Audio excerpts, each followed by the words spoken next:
Hello বন্ধুরা, আমি Mimi. Welcome to my channel. কেমন আছো তোমরা সবাই? আশা করি সবাই খুব ভালো আছো। তোমাদের সাপোর্টের কারণে আমিও খুব ভালো আছি। তো আজকে তোমাদের জন্য একটি বাঙালি স্পেশাল খাবারের রেসিপি নিয়ে এসেছি, যেটা বাঙালির ঘরে ঘরেই খুব প্রচলিত। সেটা হলো চাল কুমড়োর পুর ভরা। তো অনেকেই এটা খাবারটা জানে না, যারা অবাঙালি, কিন্তু যারা বাঙালি তারা নিশ্চয়ই জানে যে চাল কুমড়োর পুর ভরা খেতে কতটা টেস্টি হয়। তো একজনে এক রকম করে রান্না করে থাকে এটা। তো আমি যেরকম আমার মা ঠাকুমার থেকে শিখেছি, আমি সেভাবেই রান্না করছি, আর সেটারই ভিডিও নিয়ে রেসিপি নিয়ে তোমাদের সামনে আজ হাজির হলাম। তো আশা করি তোমাদের আমার এই সিম্পল খাবারের রেসিপিটা ভালো লাগবে। তো তোমরা থাকো আমার সাথে, দেখো ভিডিওটা পুরো স্কিপ না করে আমি কিভাবে রান্না করি। আর তোমরা যারা যারা আমার চ্যানেলে নতুন আছো তারা প্লিজ আমার চ্যানেলটিকে সাবস্ক্রাইব করে দিয়ে পাশে থাকা বেল আইকনটি ক্লিক করে দিও, যাতে আমার ভিডিও নোটিফিকেশান তোমাদের মোবাইলে পৌঁছে যায়। আর যারা অলরেডি আমার চ্যানেলকে সাবস্ক্রাইব করে রেখেছো তারা ভিডিও দেখার পর যদি আমার ভিডিও তোমাদের ভালো লেগে থাকে তো একটা লাইক কমেন্ট শেয়ার করে দিও, যাতে তোমাদের সাথে নেক্সটে নতুন রান্না নতুন ভিডিও নিয়ে আবারও আসতে পারি। তো চলো কথা না বাড়িয়ে রান্নাটা শুরু করি তাহলে।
তোমরা যারাই আমার সাথে আমার পুরো রান্নাতে ছিলে তাদেরকে অসংখ্য ধন্যবাদ।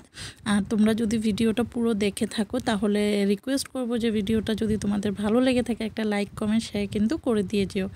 তাহলে নেক্সটে আরেকটা ভিডিও নিয়ে তোমাদের সামনে হাজির হতে পারবো। Thank you.